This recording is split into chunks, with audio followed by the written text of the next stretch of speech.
Starting running with no fitness can be a daunting and difficult task, and even more so when you're overweight. And so, in this video, I'm going to discuss, as someone who has gone through this in the past myself, how to start running when overweight. So, quick background on me: I've been running for probably 18 years on and off as life has taken over. But when I started running, one of the difficulties I had was, first and foremost, just having the extra 60 pounds on my body was difficult. It hurt to run because I thought you just had to start running. Runners run. And I had that misconception back then.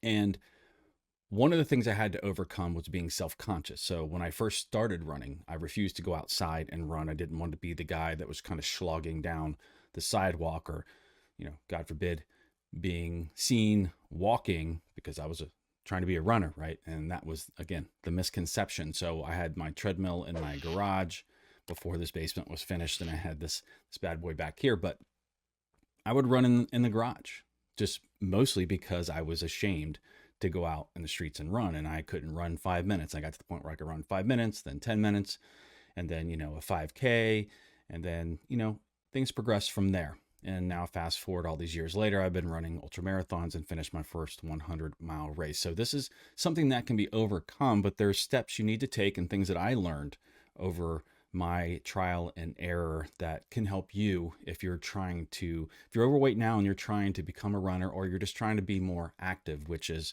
perfectly fine. Again, this channel is about movement outside. The more the better. It doesn't really matter how fast you are. I don't care about any of that stuff. I'm just trying to get more people moving.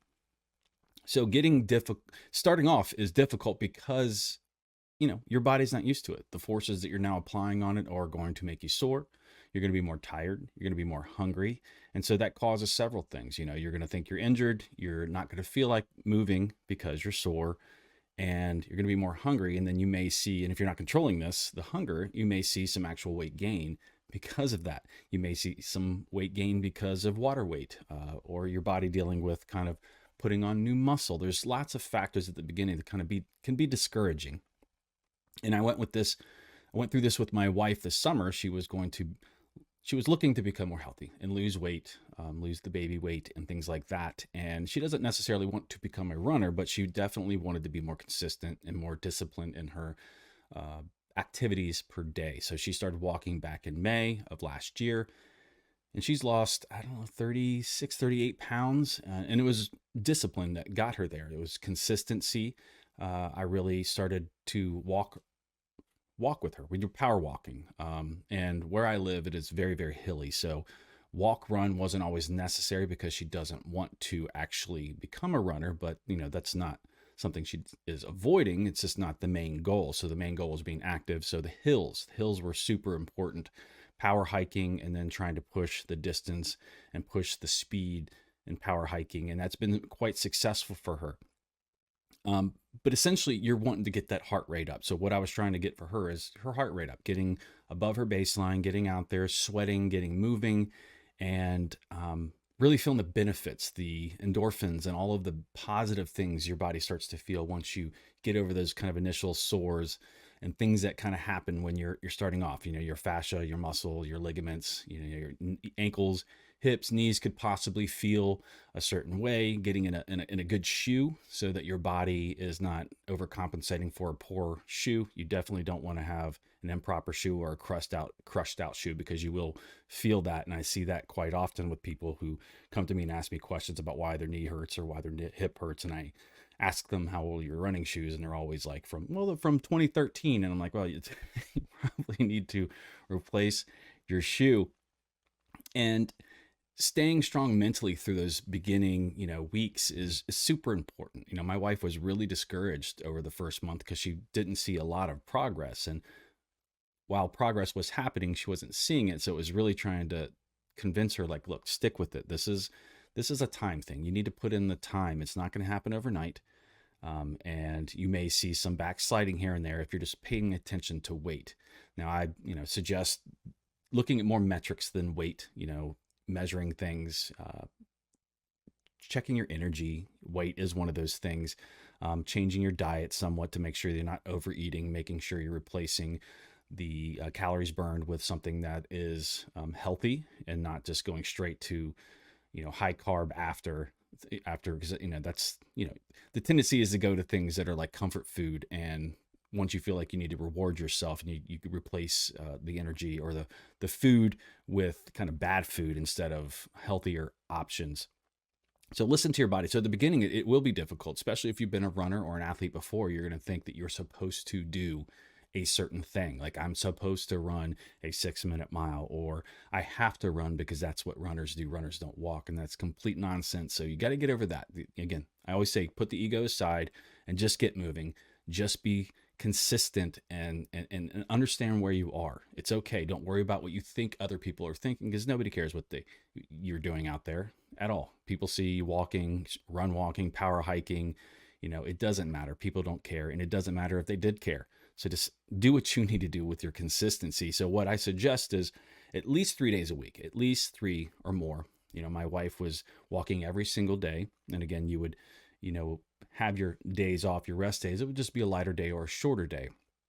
And so she started getting really consistent with doing 3 miles a day, and then 4 miles a day, and then 5 miles a day. And then I would, push her into 6, and we've done some 8-mile days and above. And you don't do them every day, but those longer, basically like her longer power hike, longer run, it would be for, us that are doing kind of the longer races, endurance athletes and things like that. So I was putting her on that kind of cycle, and it was really successful, because then it made everything easier. It made her faster. And so you definitely want to be moving at least 3 days a week, though. In 2 days, you want to try to do some strength training. It doesn't need to be powerlifting or anything like that. It's just really body weight exercises. There's plenty of things you can do, and stretching. So body weight exercises are really important, and mobility and stretching almost daily, especially at the beginning, is super important, because your body's going to need that. It's going to need that recovery. You're really going to need to work on mobility, because you're probably not going to have a ton of mobility. So you definitely want to add some sort of stretching. You don't have to be like 5 minutes. You don't have to do like David Goggins and stretch for hours on end every day, but could be helpful if you have that kind of time. So when you start, you probably want to go at least 10 to 30 minutes, at least for a couple weeks. If you're starting from the couch, you want to be consistent with that. And you want to do that 3 days a week. And you can mix up the ratio. If you're not wanting to become a runner like my wife, really, you can just stick to power hiking and the ratio, which is just power hiking.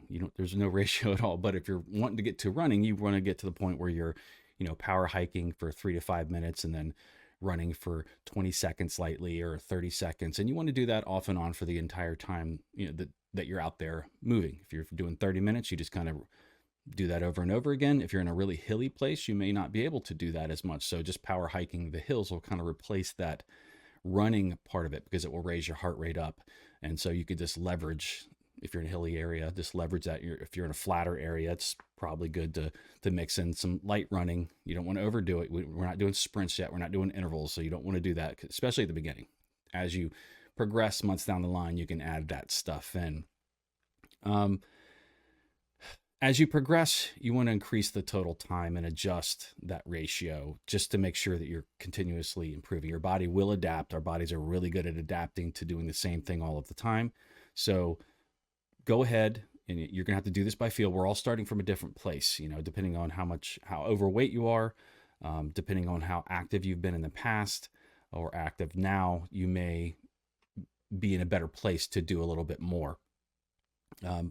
Now, with the body weight exercises, once you're starting to do that out there, and you're dealing with kind of healing from all of that, you're definitely going to want to get into doing some body weight exercises and strengthening your core and your legs and things like that, because those do come into play. The more and more that you do, the farther you go. You're just going to want to strengthen your other body parts. You want to keep imbalances from happening. You don't want to have these imbalances and things that are going to cause injury just because you're these repetitive motions without kind of doing any kind of mobility or strength training. So even for me, and ultra running and distance running and endurance athletes have to do, especially as you age, but especially if you're overweight and out of shape, you're going to want to add this stuff in. And it will be difficult at the beginning. You're going to feel tired, you're going to feel sore, and you're not going to want to do it. But that mental side is something you really have to work on. We all do. At the beginning, you really have to work on that because it's going to be new. And you're going to feel, your body's going to tell you that you're hurt and you're tired. And sleep is super important. So make sure you're getting enough sleep. So things like air squats, planks, and shoulder with shoulder taps, where you go into the push-up position and kind of just tap your shoulders. You can incline those to make them a little easier if you haven't done them at all. And I suggest if you're starting from zero, definitely do some inclines. So, doing like what you're in a push-up position on like a couch or something like that, or on the edge of a table or counter, and do that. And just start off slow. Air squats, I do every morning when I brush my teeth. I do air squats. They're super good for you, super good for your hips and quads. So air squats are really important. And you can set up a circuit. So air squats, planks, and they go into glute bridges where you're laying on the back and kind of thrust your hips up. And that will definitely strengthen your glutes, and which is super important when being a runner. And I like kind of burpees. I like modified burpees where you're not doing the push-ups all the time. You're just getting down a position and pulling your legs up. So burpees. So you can create you a circuit of that, of doing air squats, planks, glute bridges, and burpees, and then kind of just rotate through those and do that for about 15 minutes. And that would be a perfect workout. And you can adjust where you are. These things should meet you where you are, and then you can build on top of those. Now, accountability is super important at the beginning. So, if you're overweight and you're getting into this, it's going to be difficult. You're going to need someone to kind of help you. I mean, some people are better self-motivators. Some people, can kind of internalize kind of all the struggles that they've had and kind of dig through it. And that's kind of what I did at the beginning. I was just, upset about letting myself go, upset that I wasn't where I was, in high school or college in better shape. So you could track your progress to see how much you've improved. And that's super important. You need to celebrate the small things, and then find probably a partner or join a club. We have the Motivation Theory Run Club on Strava. It's free to join. You can join one of those, or you can join any kind of club where you can have people celebrate your wins too, or they're people who've already gone through what you've gone through. And believe me, there are a lot of people out there. You're not alone. I've been through this. This is why I do this channel, is I want to inspire people and to tell people anyone can do this. You don't have to be a runner, but I love to see people getting up and getting moving every day. I don't care about speed. So celebrate those successes. Consistency, discipline is what's going to get you through this. And no, it's going to get better. It will get better. And if you have any questions, please email me. You can find that on my channel.